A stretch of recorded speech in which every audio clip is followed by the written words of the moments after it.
सीमा और राजेश की शादी से उनकी 3 बेटियां थीं।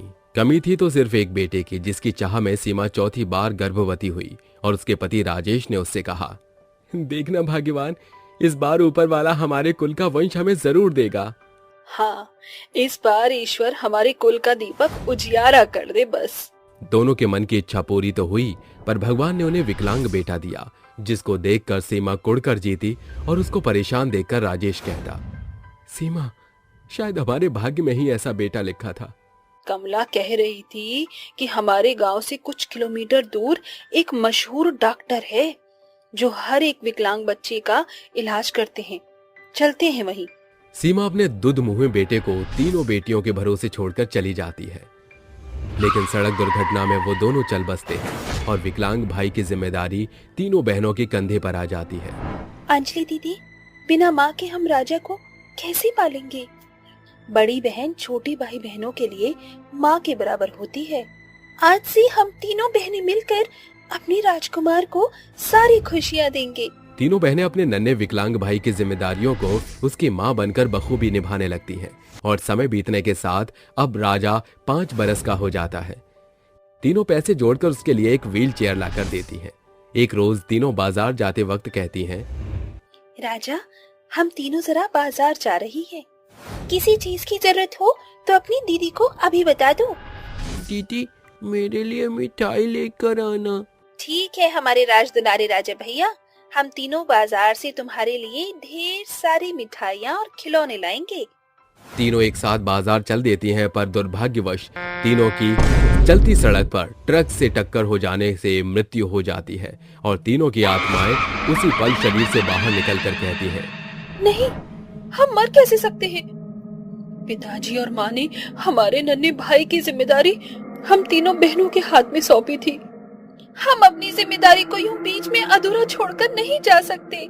तीनों चुड़ैल उस उड़कर गांव में कदम रखती हैं। अचानक गांव की पूरी धरती उनके कदमों से बेकाबू होकर डोलने लगती है, जिसे देख सभी लोग अपने घरों में दुबक कर दरवाजा बंद कर देते हैं। चुड़ैल जैसे ही अपने घर आती है तो उनका विकलांग भाई व्हील चेयर पर बैठकर कहता है, चुड़ैल, मेरे पास मत आना, दूर रहो, मुझे बचाओ, मुझे कोई बचाओ। डरो मत हमारे भाई, हम तुम्हारी बहनें हैं। झूठ बोल रही हो तुम, तीनों भयानक चुड़ैल हो, मेरी दीदी तुम जैसी नहीं दिखती। ये कहकर 5 बरस का नादान राजा रोने लगता है और तीनों चुड़ैल अपनी शक्ति से इंसानी रूप में आकर पुनः चुड़ैल बनकर कहती हैं, अब तो तुमको यकीन हो गया ना भैया? दीदी, आप तीनों चुड़ैल कैसे बन गई? शायद नियति को हमारा साथ रहना बर्दाश्त नहीं हो रहा था। चिंता मत करो राजा भैया, यमराज भी हमें तुमसे जुदा नहीं कर सकता। अगर तुम्हारे साथ रहने के लिए हमें प्रकृति के नियमों को भी तोड़ना पड़ा तो हम पीछे नहीं हटेंगे। और फिर से एक साथ रहने लगती है। पर यह खबर गांव में पूरी तरह से फैल जाती है और गांव के लोग कहते हैं, अरे कमला काकी, खबर सुनी आपने? वो जो विकलांग है ना राजा, उसकी तीनों बहनें सड़क दुर्घटना में मारी गई हैं।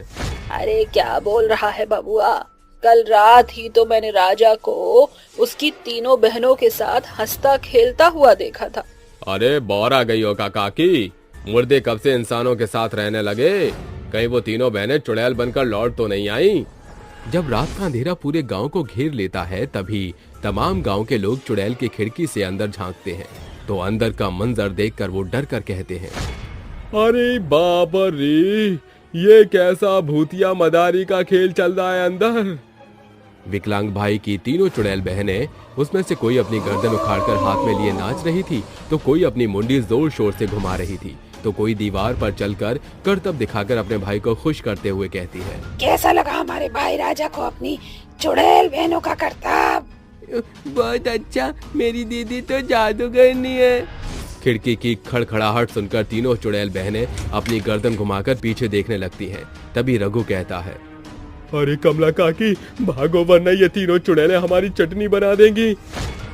तीनों चुड़ैल उन्हें आगे से घेर कर कहती है, तुम्हें तो हमारा सच पता लग गया। वैसे अच्छा ही है, अब हमको कुछ छुपाने की जरूरत नहीं। हाल तो जलाल तू, हाय बला को टाल तू। अरे ये जपने से चुड़ैल नहीं भागेगी, भूत पिशाच निकट नहीं आवे, महावीर जब नाम सुनावे। भूत पिशाच निकट नहीं आवे, महावीर जब नाम सुनावे। मंत्र सुनकर तीनों चुड़ैल दीवार के अंदर घुस जाती हैं और वो दोनों बच निकलते हैं और घर आकर कहते हैं, इन चुड़ैलों से अपने गांव को कैसे बचाया जाए। इन तीनों चुड़ैल बहनों की दुखती रक्त विकलांग भाई है। ये तीनों उसी के मुंह में मरकर भी मुक्त नहीं हो पाई। पर काकी है तो वो चुड़ैल ही, क्या पता अपने ही भाई की बलि चढ़ाने के लिए आई हो। तीनों चुड़ैल ये सुनकर रात में अपने भाई को सुलाकर गांव में हड़कंप मचाते हुए रघु की गर्दन दबोच कर कहती हैं, क्या बोला था तूने कि हम चुड़ैल अपने ही भाई को खा जाएंगे? हमारा भाई हम तीनों चुड़ैल बहनों के जिगर का टुकड़ा है। हम उसे खाने नहीं बल्कि तुझ जैसे दरिंदों से बचाने आए हैं, क्योंकि वो अभी मासूम है। अगली बार अगर हम चुड़ैल बहनों के प्यार को तोलने की कोशिश की तो जान से हाथ तो बैठेगा। समझ गया, अब मेरा गला छोड़ दो। समय तेजी से गुजरता चला जा रहा था और राजा 15 बरस का हो जाता है। एक रोज तीनों चुड़ैल की गैर मौजूदगी में कुछ लड़के अपने गांव की सीमा को पार करके गांव में घुस आते हैं और मैदान में बॉल खेलने लगते हैं कि अचानक गेंद उछलकर व्हील चेयर पर बैठे राजा के चौखट पर आकर रुकती है, जहां विक्रम कहता है, अबे देख क्या रहा है, बॉल पास करना। अबे विक्रम ये अपाहिज क्या बॉल पास करेगा। थू थू थू थू थू, लानत है ऐसी जिंदगी पर, बिना पैर की भी जिंदगी है भला, बेचारा विकलांग। कैसी खोखली जिंदगी जी रहा है, काश ये पैदा ही ना होता या फिर मर जाता विकलांग। ये सुनकर राजा की आंखों से आंसू फूट पड़ते हैं कि अचानक जोर की आंधी पूरे गांव को घेर लेती है और तीनों चुड़ैल उनके पास आकर कहती है, तेरे कारण हमारे भाई की आंखों में आंसू आए हैं। इस भाई की 3 चुड़ैल बहनें तुझे खून के आंसू रुलाएंगी। अबे विक्रम ये तो चुड़ैल है, भाग वंश, वो न मारे जाएंगे। इतनी जल्दी क्या है? तीनों चुड़ैल अपने आंखों की आग से उनके पैरों की जान निकालकर उन्हें अपाहिज करके कहती हैं, विक्रम मेरे पैरों की जान चली गई, मुझे भी शक्ति नहीं मिल रही। अब समझ आया बिना पैरों की जिंदगी विकलांगता का कैसा दर्द देती है। रुक जाओ दीदी, उन्हें मत मारो, अब आपका भाई इतना बड़ा हो गया है कि अपना ख्याल रख सकता है। भैया तुम कहना क्या चाहते हो? मरकर भी आप तीनों ने मेरे लिए बहुत किया, अब आप तीनों को भाई के लिए ये दोहरी जिंदगी जीने की जरूरत नहीं है, आप तीनों अपनी दुनिया में लौट जाइए। ठीक है भैया, पर जाने से पहले तुम्हारी चुड़ैल बहनें तुम्हें तोहफा देना चाहती हैं। तीनों चुड़ैल अपनी शक्तियों से अपने भाई के अपाहिज जीवन को चंगा भला करके उसको उसके पैरों पर खड़ा करके जाते हुए कहती हैं, सदा खुश रहना भैया, अलविदा। जब भी तुम्हें अपनी चुड़ैल बहनों की याद आए हमें पुकार लेना, हम चली आएंगी। तीनों चुड़ैल अपनी जिम्मेदारी को पूरा करने के बाद अपनी दुनिया में चली जाती हैं और गांव से भी चुड़ैलों का खौफ हमेशा के लिए समाप्त हो जाता है। भूतिया बाप की जुड़वा बेटियां। रुपेश और काजल की शादी को 1 बरस बीत चुका था। दोनों के बीच काफी प्यार था। वक्त आया जब काजल गर्भवती हुई और मुस्कुराते हुए वो अपने पति से कहती है, आज मैं बहुत ज्यादा खुश हूँ। मुझे भी बताओ अपनी इस खिलती मुस्कान का कारण। बहुत जल्द हमारे घर नन्हा मेहमान आने वाला है, आप पिता बनने वाले हैं। सच में? काजल आज तुमने मुझे दुनिया की सबसे बड़ी खुशी दी है, हम 2 से 3 होने वाले हैं। समय गुजरने के साथ काजल की गर्भावस्था को 9 महीने पूरे होने के साथ उसे दर्द शुरू होता है, जिसे देख रूपेश उसे जल्दी से अस्पताल ले जाता है, जहां डॉक्टर रूपेश को बताते हैं, आपकी पत्नी के पेट में 2 जुड़वा बच्चे हैं, उनके अंदर इतनी शक्ति नहीं है कि वो उन बच्चों को जन्म दे सके और अब आपकी पत्नी को बचाना बड़ा मुश्किल है। आखिरी बार आप उससे मिल लीजिए। रूपेश आंसू बहाते हुए अपनी पत्नी के पास आकर कहता है, काजल तुम मुझे यूं बीच राह में छोड़कर नहीं जा सकती। रुपेश मैं आपसे दूर कहाँ जा रही हूँ, अपनी निशानियाँ आपकी झोली में डालते जा रही हूँ, उनका ख्याल रखना। बच्चों को जन्म देते वक्त काजल दम तोड़ देती है, पर रुपेश के दोनों जुड़वा बेटियां सही सलामत उसके हाथों में आ जाती हैं और रुपेश को जीने की हिम्मत मिल जाती है। फिर वो कहता है, आज से तुम दोनों ही मेरी दुनिया हो, मेरी शहजादियों, मैं तुम्हें खूब प्यार दुलार दूंगा। आज से तुम्हारा नाम है रिद्धि और सिद्धि। समय की रफ्तार तेजी से गुजरने लगती है और रुपेश एक माँ की तरह अपनी जुड़वा बेटियों की देखभाल करता है। वक्त के साथ अब रुपेश की जुड़वा बेटियां 5 बरस की हो जाती हैं। एक रोज रुपेश काम के सिलसिले में गांव से बाहर जाता है और लौटते वक्त कहता है, काफी रात हो गई है, मेरी दोनों बेटियां डर रही होंगी, मुझे जल्दी से घर पहुंचना होगा। पिता होने के नाते वो बेटियों के मुंह में हड़बड़ाहट में गाड़ी की रफ्तार एकदम तेज करके आगे बढ़ने लगता है कि अचानक उसकी गाड़ी एक बड़े ट्रक से टकराकर संतुलन से बाहर हो जाती है और एक खाई में नीचे गिर जाती है, जिसके बाद गाड़ी और रुपेश दोनों के चिथड़े उड़ जाते हैं। रुपेश की आत्मा एक भूत बनकर खाई से बाहर निकलकर कहती है, नहीं नहीं, मैं मर नहीं सकता। अब मेरी बेटियों की परवरिश कौन करेगा? मुझे प्रकृति के दायरे तोड़कर जाना ही होगा, क्योंकि अभी मैं मजबूर हूँ। मेरी नन्ही बेटियों का मेरे सिवा कोई सहारा नहीं। अभी मैं मुक्त नहीं हो सकता ईश्वर। भूत बना रुपेश के शरीर से खून की धाराएं सड़क को सराबोर कर रही थीं, पर उसे अपने जख्म से ज्यादा अपनी बेटियों की चिंता सता रही थी। भूत अपनी शक्तियों से खून के बहाव को रोककर चक्रवाती बवंडर में ढलकर उड़कर गांव पहुंचता है, जहां भूत झुंड में बैठे लोगों को नजर नहीं आता और उनके बीच से गुजरकर अपने घर पहुंचता है। तभी उसकी दोनों बेटियां उसके गले लगकर कहती हैं, पिताजी, आप कहाँ रह गए थे? मेरी बच्चियों, तुम्हारा पिता एक बहुत ही बड़े तूफान में फंस गया था, पर मैं आ गया हूं ना, तुम्हें डरने की कोई जरूरत नहीं।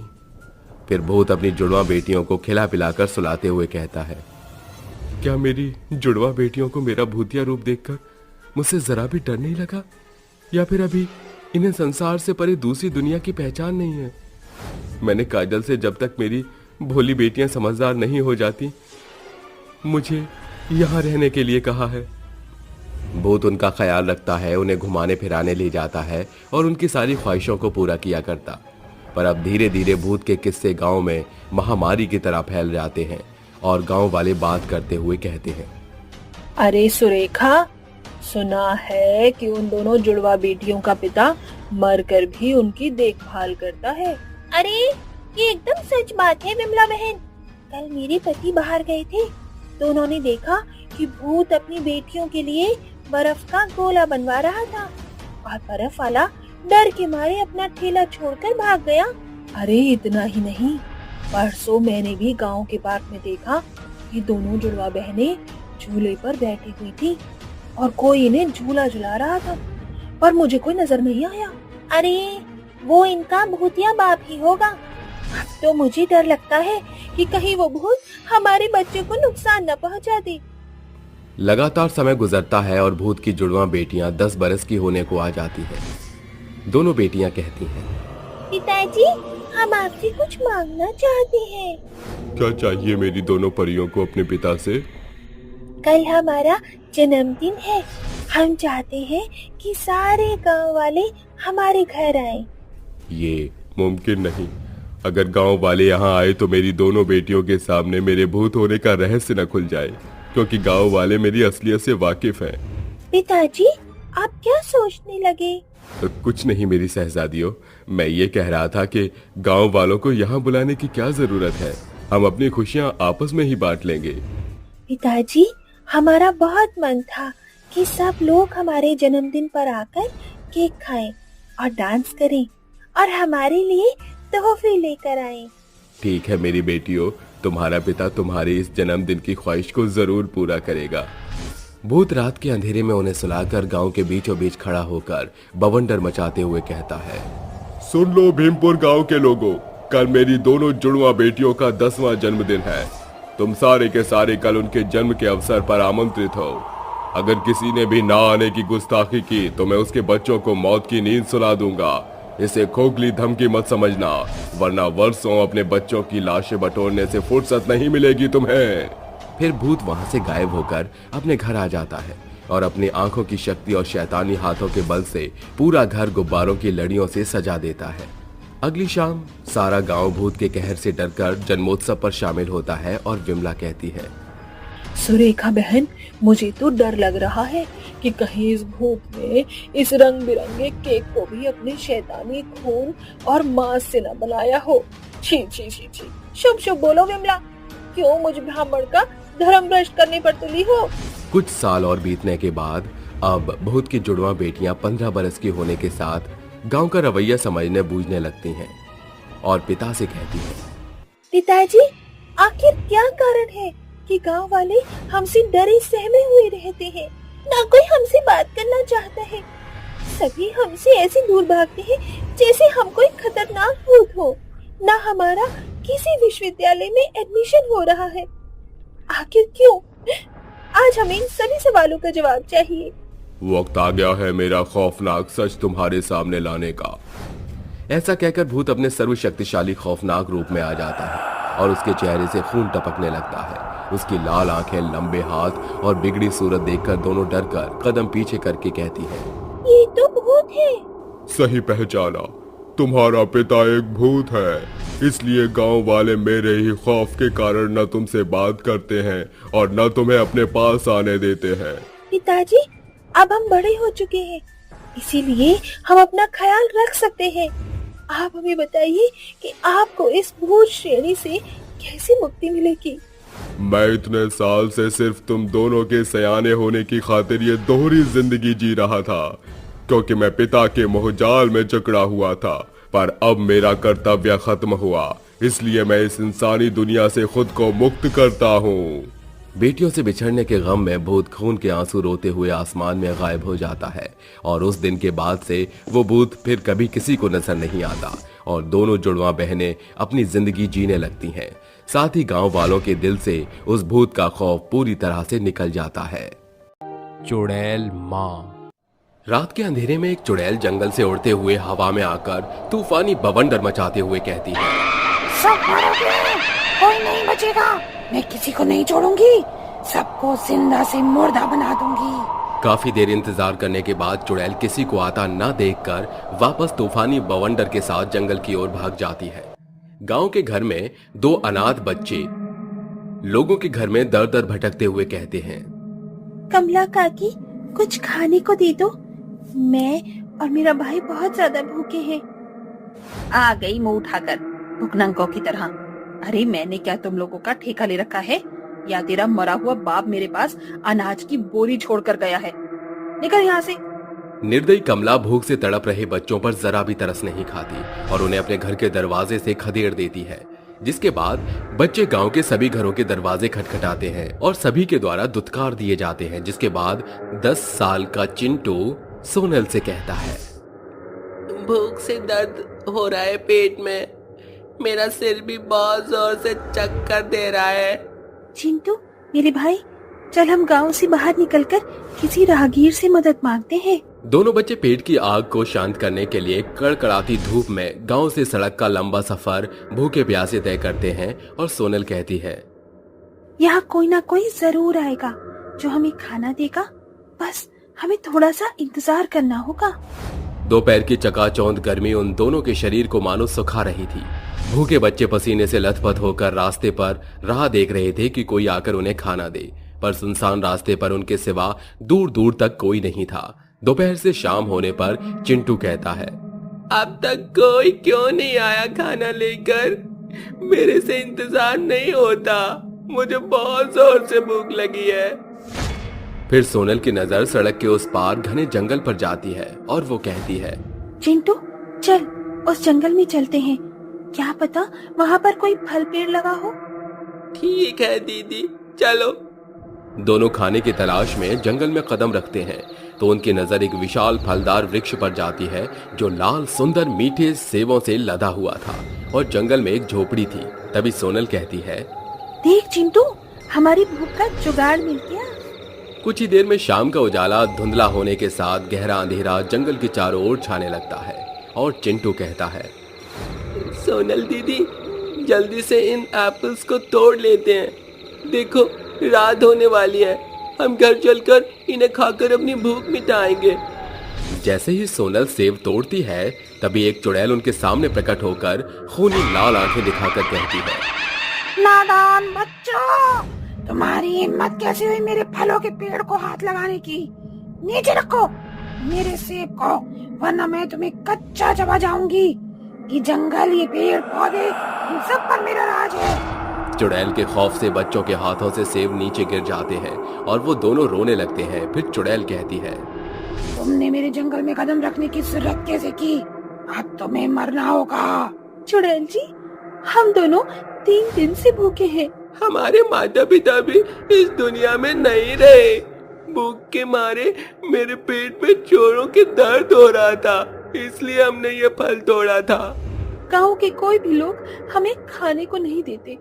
हम भीख मांगकर अपना पेट भरते हैं, पर पिछले 3 दिन से हमें कुछ भी नसीब नहीं हुआ। ये सुनकर चुड़ैल का दिल ममता से उभर जाता है और उसकी डरावनी आंखों से खून के आंसू बहने लगते हैं और वो कहती है, तुम्हारी तरह मेरे भी 2 छोटे बच्चे थे। अब आपके बच्चे कहाँ हैं? चुड़ैल बिलक बिलक कर रोते हुए अपने बीते वक्त को याद करते हुए उन्हें बताती है। सरोजा अपने पति हरीश, बेटी गुड़िया और 6 माह के दूध मुहे बेटे के साथ सूरजमल गांव में रहती थी। उसका पति काफी बीमार अवस्था में बिस्तर पर पड़ा था, जिस कारण सरोजा खेतों में कटनी का काम करके घर का गुजारा करती थी। सरोजा सुबह उठकर कहती है, गुड़िया, पिताजी और मुन्ना का ख्याल रखना। मैं दोपहर तक खेत से आ जाऊंगी। बोझ बन गया हूँ तुम पर। ना मैं एक अच्छा पति बन सका और ना ही पिता। मुझे तो मर जाना चाहिए। ऐसा मत कहिए, सुख दुख तो जीवन के 2 पहलू हैं। हिम्मत हारने से कुछ हासिल नहीं होता। सरोजा के जाने के बाद गांव का सरपंच उसके घर आकर कड़वे लहजे में कहता है, छी छी छी छी, हरीश तुझे तो डूब कर मर जाना चाहिए। जो तेरे रहते तेरी बीवी घर से बाहर कदम निकालकर गांव का नाम बदनाम कर रही है। जाइए आप यहाँ से। मेरे पिताजी को कोसने का आपका कोई हक नहीं है। बंद कर अपनी जुबान, वरना तेरा टेटुआ दबाते देर नहीं लगेगी, बित्ते भर की ततैया। जालिम सरपंच गुड़िया को जोर से धक्का देता है और वो दरवाजे के बाहर चौखट पर जा गिरती है, जिस कारण उसके सिर से मूसलाधार खून बहने लगता है। सरपंच डरकर 9-11 हो जाता है। सरपंच की बात हरीश को अंदर तक चोट पहुंचाती है, जिसके बाद वो हमेशा के लिए आंखें मूंद लेता है। तभी सरोजा घर लौटती है, जहां उसका दूध मुहा बच्चा बिलख कर रो रहा था और सरोजा कहती है, गुड़िया, ये सब कैसे हुआ? तुझे चोट कैसे लगी? माँ, आपके जाने के बाद जालिम सरपंच घर आया था। पिताजी की मौत का जिम्मेदार भी वही है। उसी ने मुझे बेरहमी से यहाँ धकेल दिया। ये कहकर गुड़िया दम तोड़ देती है और सरोजा गुस्से में बौखलाकर अपने बच्चे को गोद में लिए सरपंच के घर आकर कहती है, रूप सिंह, बाहर निकल। कहाँ मुंह छुपा कर बैठा है? कौन है जिसने गांव के सरपंच का नाम लेने की हिम्मत की? अच्छा, तो तू है। जान प्यारी नहीं है क्या? तेरे कारण मेरी हंसती खेलती दुनिया खत्म हो गई। अब मैं तुझे नहीं छोड़ूंगी। रूप सिंह ने तेरे पति की तरह चूड़ियां नहीं पहनी। इन कलाइयों को गाजर ककड़ी की तरह तोड़ कर रख दूंगा, समझी? दोनों में बात बढ़ जाती है और गुस्से में बौखलाया हुआ सरपंच सरोजा को भी मौत के घाट उतारकर उसके नन्हे बच्चे की भी सांसें बंद कर देता है और मरते वक्त सरोजा कहती है, सरपंच, याद रख, आज से तेरी उल्टी गिनती शुरू। मैं तुझे चैन से जीने नहीं दूंगी। तुझे भी तड़पा तड़पा कर मारूंगी। और फिर उसने मुझे और मेरे परिवार को इस जंगल में काट दिया। तब से मैं यहीं भटक रही हूँ। आओ मेरे पास आओ, डरो मत। लो, ये फल खाओ। उसी सरपंच के कहने पर कोई भी हमें खाने को नहीं देता। माँ पिताजी के गुजरने के बाद हम अनाथ ही बन गए। अब हमारा कोई नहीं है। आज से तुम मुझे अपनी माँ कहकर पुकारना। अब तुम मेरे साथ रहोगे। तुम्हें जो कुछ भी चाहिए तुम मुझे बताना। ठीक है चुड़ैल माँ। दोनों बच्चे चुड़ैल के साथ उसकी झोपड़ी में रहने लगते हैं और ऐसे ही समय गुजरता है। दोनों उसको चुड़ैल माँ कहकर पुकारते। एक रात चुड़ैल कहती है, सरपंच, आज की रात तेरी जिंदगी की आखिरी रात है। मैं आ रही हूँ। बदले की आग में जल रही चुड़ैल उड़ते हुए सरपंच की हवेली में घुस जाती है और कहती है, क्यों रे क्रूर निर्दयी सरपंच, पहचाना मुझे? तुझे तो मैंने जंगल में गाड़ दिया था, फिर तू लौट कैसे आई? तूने सिर्फ मेरे शरीर को गाड़ा था, मेरी आत्मा आजाद है। तू मरेगा। आज मैं तेरी आवाज इस महल की ऊंची दीवारों में कैद कर दूंगी। नहीं, मुझ पर रहम करो, मुझे मत मारो। तुझ जैसे हैवान को जीने का कोई हक नहीं। चुड़ैल उसे मारकर अपना बदला पूरा करके जंगल लौटकर कहती है, अब से तुम दोनों ही मेरी दुनिया हो, मेरी संतान हो। और मैं तुम्हारी माँ। आप ही हमारी माँ है चुड़ैल माँ। चुड़ैल उन्हें सीने से लगाकर अपनी खुशहाल दुनिया शुरू करती है और तीनों एक साथ रहने लगते हैं।